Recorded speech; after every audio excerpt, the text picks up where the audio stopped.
Ești departe și ai asupra mea o putere imensă.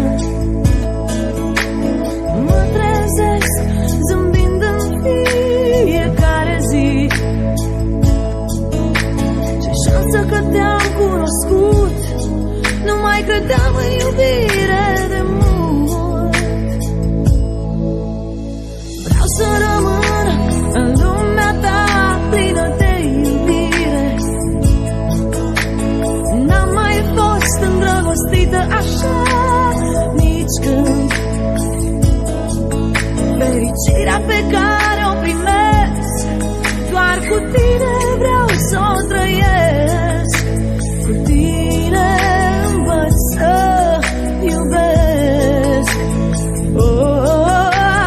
Tu mă vezi mai frumoasă decât știu eu. Mă faci să simt că sunt